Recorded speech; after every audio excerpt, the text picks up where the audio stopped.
Құрметті достар, менің оң жағымда осы біздің қазақтан шыққан тұңғыш нейрохирург ғалым атамыз отыр. Теңдік Изақов атамыз адамның жүйке жүйесінің маманы. Кітабында алып отыр бұл кісі. Ағылшын тілінен біздің қазақтар ештеңе білмейтінді. Қазір заманның несіне байланысты бүкіл жастар ағылшын тілін білуге құмар. Өйткені ғылымның өзі, көп ғылымдардың өзі ағылшын оқымыстылардан шыққан.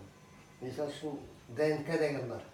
Адам ДНК-ны 1953 жылы ағылшындар бірінші рет шыққан. ДНК адамның нәсіл несін тұқымын анықтайтын ғылым. Қазір ағылшынның нелері бізге келіп форумда сөйлейді. Бірақ анатомия жағынан, ғылым жағынан, операция жасау жағынан бірдейміз. Олардың артықшылығы саймандар. Технология, компьютер деген сияқты. Олардың бәрі бізге келді. Біз қазір соларды маманданып үйреніп алдық. Білім деген талпынбаса білім шықпайды. Соған талпыну керек, үйрену керек. Ата, енді өзіңіз 92 жастасыз, әлі ғылыммен айналысасыз. Еттеніп отырсыз. Әлі студентпін мен.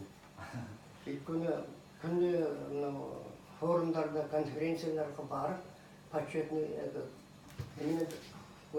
қонақ. Құрметті қонақ ретінде барып тұрам, корейстер келеді, ағылшындар келеді. Мынау кәрі нейрохирург дегенсін мен құшақтап бәрі менің бір неге түседі. Суретке түседі. Суретке түседі.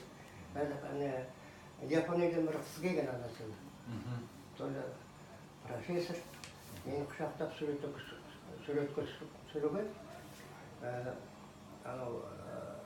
Нейрохирургиядағы институттағы жігіттер түсіруге ілік қойыпты. Тамаша. Енді мынау осы бүкіл ғылымда бір невралгия деген ауру бар. Невралгия деген ауру найзағайдың оты сияқты. Бетке атқылайды. Жағақ қойған плитка сияқты бетте тұрады. Соны емдеу деген өте қиын. Қазақстанда, Өзбекстанда мен ғана емдедім, сол 57 жылдан бастап. Ауырған кісілер айтады, доктор, не дай бог, это болезнь даже Гитлеру деді. Осы күні емдеп жүр, іздеп келеді, емдеп беремін. Кітабым қайырлы болсын, тіпті жақсы үйренуге. Мен де үйренуге талаптамайын енді. Сәттілік тілеймін, міндетті түрде үйренесіз ғой. Алла жазса. Өйткені ғылымның бәрі көбісі осы ағылшын тілінен. Біз енді артта қалсақ та қазір осыны қуып жетуге талаптанамыз ғой. Міне, құрметті достар, қазағымыз айтады ғой, тал бесіктен жер бесікке дейін білім іздетеді. Осы атамыз нағыз үлгі, мақтан тұтамыз, сізге ұзақ ғұмыр, зор денсаулық тілейміз. Еңбек етсең ерінбей, тойда қарны тіленбей ғой. Солай ғой? Иә. Ғылымды қаза берсең шыға береді, бірақ ол тоймес ғой. Тоймес. Арман ғылым деген. Мынау мидың нелері клеткалар өте көп. Бұрын айтқан бәлем 100 мың деп. Қазір миллиардтан асып кетті. Мидың клеткалары? Сонда бұл енді тіл меңгеру мидың қызметі ғой, негізі қызметі. Өмір сүрудің бәрі миға байланысты. Еттенген адам қай жаста да болса меңгеріп алады ғой? Иә. Ми, сол жақ, оң жақ ми. Екеуінің жұмысы, істейтін жұмысы екі бөлек. Енді адамның солақай адам болады, оңқай адам болады. Сол сияқты соғанда байланысты болады. Тілге қай жақ? Жарты мидың қай жақ?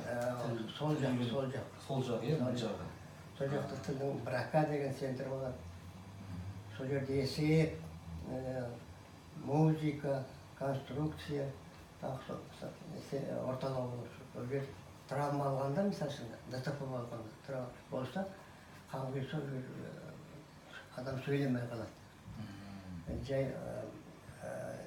математический нелері кетіп қалады, ұмытып қалады барлығы. Ми анау күнмен байланысты ғой шаңдыға. Солай. Дұрыс, рахмет, алла разы болсын.